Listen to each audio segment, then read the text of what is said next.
¿Cómo era la Argentina cuando nació el Papa Francisco? Pasamos de la ilusión de un país inalcanzable a la cruda realidad de los golpes de Estado y crisis que nos sacudieron el bolsillo. Pero en este mismo lío, la Argentina también parió quienes nos darían nuestras mayores alegrías décadas después. Si viste el video de los años 20, prepárate, porque acá la fiesta se termina de golpe. Bienvenidos a los años 30. Una década agitada, sufrida y profundamente nuestra. Poné el agua para los mates que arrancamos este viaje en el tiempo.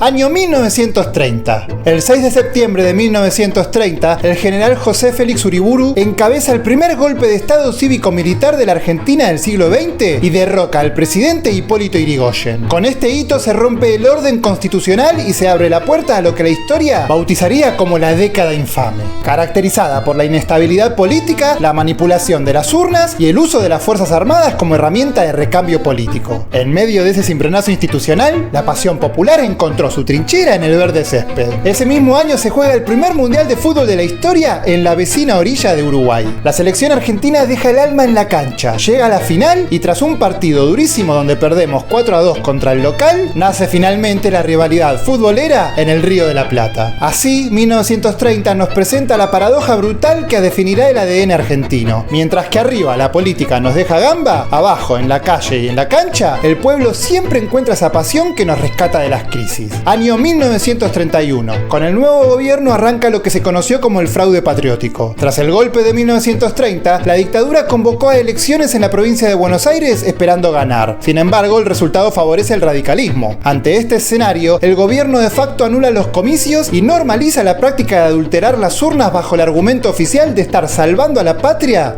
de la inestabilidad. En medio de la violencia y la tensión política, la Argentina vive también una intensa ebullición cultural, demostrando que nuestro país siempre fue las dos caras de una misma caótica moneda. Por un lado, el anarquista italiano Severino Di Giovanni, famoso por sus atentados explosivos contra símbolos del poder fascista y los intereses del capital, es fusilado en la Penitenciaría Nacional, al grito de ¡Viva la anarquía! Por otro lado, en las salas de cine pasó de todo. Se estrena Peludópolis, la primera película de animación sonora del mundo dirigida por Quirino Cristiani, una genial sátira política dedicada al expresidente Yrigoyen. Y por si fuera poco, Carlos Gardel protagoniza en París Luces de Buenos Aires. La película rompe récords de taquilla en medio mundo. En España el público pedía a gritos que rebobinen la cinta para volver a escuchar el tango Tomo y Obligo. Tomo y obligo, mándese un trago, que hoy necesito el recuerdo matar, sin un amigo lejos del pago. En Guatemala se mantuvo en cartelera durante 3 años. Así el zorzal criollo convierte nuestra música y nuestro lunfardo en un fenómeno global. Para coronar el año se crea la Liga Argentina de Fútbol. Los jugadores dejan de ser amateurs, se profesionaliza oficialmente nuestro fútbol y pasa a ser ya para siempre la gran religión laica de los argentinos. Año 1932. Asume la presidencia Agustín Pedro Justo, el candidato puesto por la misma dictadura militar que venía gobernando. Arranca así una fachada de prolijidad democrática en la superficie, con urnas y votaciones, pero con un sistema de corrupción y fraude por detrás. A este manoseo político se le suma un panorama económico durísimo. La Gran Depresión, desatada con la caída de la Bolsa de Nueva York en 1929, seguía profundizándose en el mundo hasta que finalmente golpeó de lleno a nuestra economía agroexportadora, desplomando al comercio exterior y poniendo contra las cuerdas a la histórica exportación de carne. Nuestra gran debilidad quedaba expuesta. Los ingleses manejaban nuestros frigoríficos, nuestros trenes, nuestros puertos y se llevaban nuestra producción.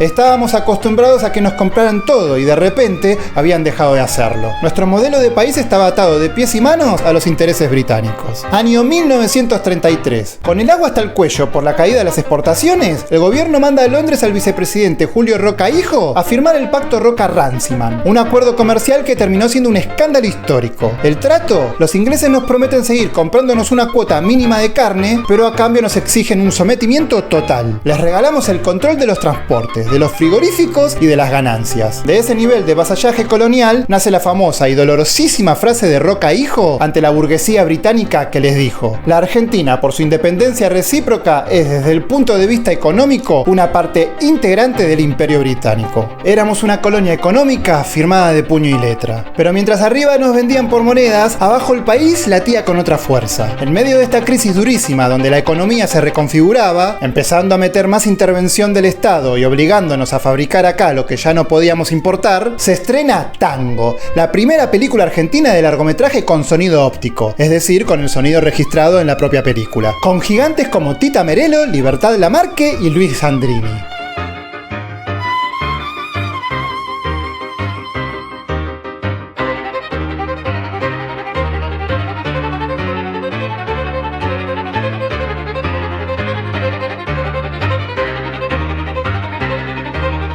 Este fue el puntapié inicial de una industria cinematográfica que iba a explotar y a conquistar toda Latinoamérica en la década del 40, demostrando que nuestra cultura crecía y brillaba a pesar de la miseria política. Pero sobre eso me explayaré más en el próximo video. Año 1934. Mientras el país intenta reorganizarse, empieza a mirar su territorio con mayor atención. Se sanciona la ley 12.103, que crea la Dirección de Parques Nacionales y establece formalmente los parques Nahuel Huapi e Iguazú. Nahuel Huapi ya había sido declarado Parque Nacional del Sud en 1922, pero ahora el Estado crea por primera vez una institución nacional encargada de administrar y desarrollar estas áreas protegidas. Esto respondía a una necesidad geopolítica urgente: poblar y ocupar soberanía en una Patagonia desprotegida y armar nuestra propia infraestructura turística para que la plata no se nos escape a Europa. Año 1935. Se inaugura el Banco Central de la República Argentina, un instrumento fundamental que se venía exigiendo para regular de una vez por todas la moneda, el crédito y frenar el descalabro financiero que nos dejó la crisis del 30. Además, el gran Horacio Quiroga, uruguayo de nacimiento pero misionero por elección, publica Más Allá, su último libro en vida, una obra cargada de misterio y delirio que coronó la trayectoria del hombre que convirtió a la selva de Misiones en un escenario literario universal. En el Chaco nace Luis Landricina, el hombre que años después nos enseñará a reírnos de nuestras propias costumbres. Y en el corazón de Formosa, más precisamente en Estanislao del Campo, el doctor Esteban Laureano Maradona se baja del tren para atender una emergencia y decide quedarse allí para internarse en la selva y curar a comunidades originarias y criollos olvidados. Y permaneció junto a esa comunidad sin rendirse, viviendo en una absoluta austeridad por más de 50 años. Su entrega fue tan inmensa en el tiempo que fue candidato al Premio Nobel de la Paz, recibió reconocimientos internacionales de la ONU y su legado dio origen al Día Nacional del Médico Rural, enseñándonos que la verdadera grandeza de nuestra identidad se construye con el servicio y la pasión por el prójimo. Año 1936. Se inaugura el obelisco para celebrar los 400 años de la primera fundación de la ciudad. Se hizo en tiempo récord, apenas 31 días de obra, con 157 obreros trabajando día y noche. Y el dato más interesante sobre su inauguración, el que explica por qué es el símbolo de la ciudad, es que se construyó en el lugar exacto donde se izó por primera vez la bandera argentina en Buenos Aires, en la torre de la vieja iglesia de San Nicolás de Bari, que fue demolida para dar lugar a la avenida 9 de Julio. Mientras la diplomacia argentina brilla tan alto como el obelisco. Carlos Saavedra Lamas recibe el Premio Nobel de la Paz, convirtiéndose en el primer latinoamericano en la historia en obtener esta distinción global, gracias a su labor clave como artífice y mediador para poner fin a la sangrienta guerra del Chaco entre Paraguay y Bolivia. Y la genialidad de Argentina también salva vidas en los quirófanos del mundo entero. El doctor Enrique Finocchieto consagra este año a la versión definitiva de su famoso separador torácico, un instrumento quirúrgico con valvas fenestradas y cremallera irreversible que perfeccionó tras años de trabajo y que se convirtió de ahí en más en el estándar absoluto de las cirugías de tórax en todos los hospitales del globo. Pero lo que hará más memorable al año 1936 no serán ni sus monumentos ni sus reconocimientos internacionales. En un rincón del barrio Flores, en Capital Federal, comenzaré una historia que iluminará el mundo con un amor que nos llegará a todos por igual. Entre el ruido de los tranvías y la fe del barrio, nace Jorge Mario Bergoglio, el futuro Papa Francisco, que con la marca imborrable de nuestra cultura del encuentro, el mate y el fútbol, le va a recordar a la iglesia global la ternura de los últimos y el valor de la cercanía. Año 1937.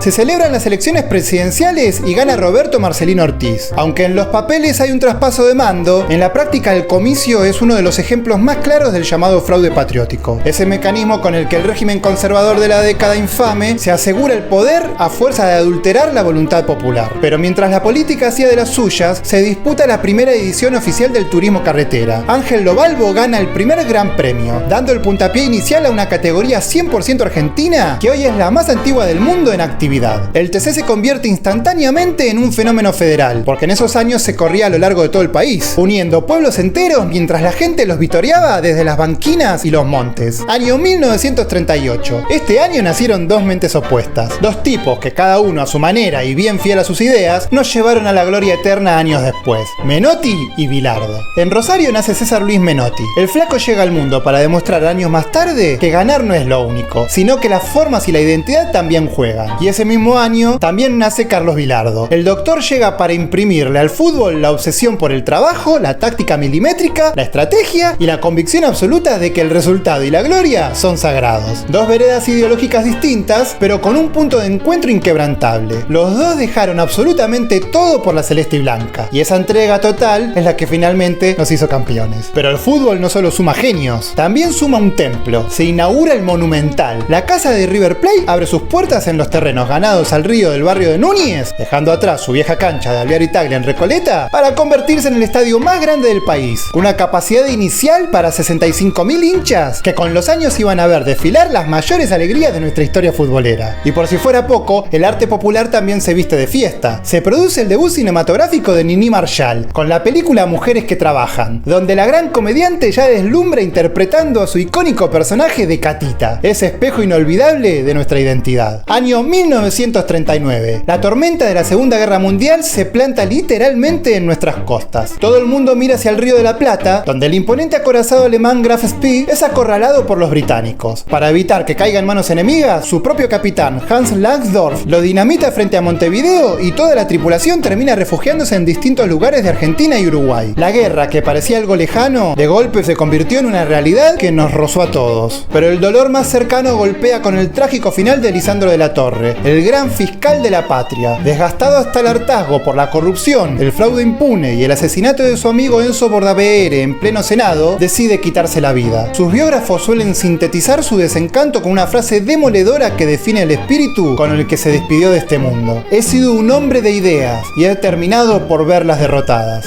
Esas palabras hoy son un testimonio crudo de la oscuridad de aquella época. Mientras Europa se hunde en el espanto de la guerra, la Argentina intenta resistir a los embates externos, defendiendo su neutralidad y empujando su propia agenda en medio de un tablero mundial que se desmorona. Pero en ese tablero incierto, en el corazón de Argentina, un futuro cura jesuita todavía caminaba por Buenos Aires sin sospechar el destino monumental que le esperaba en el futuro, ni todo lo que le tocaría abrazar y sufrir en nombre de este país. La Argentina terminaba los años 30 en una crisis profunda, metida en su propio laberinto. Pero sin saberlo, en esos mismos años ya estaban gateando los que nos iban a regalar, de la mano del fútbol, esa felicidad absurda que solo entendemos en nuestro país, con la fiereza e irreverencia que nos caracteriza. La próxima semana la seguimos con la década del 40, así que no dejes de suscribirte, que este canal no para de crecer. Yo los espero acá, en el futuro.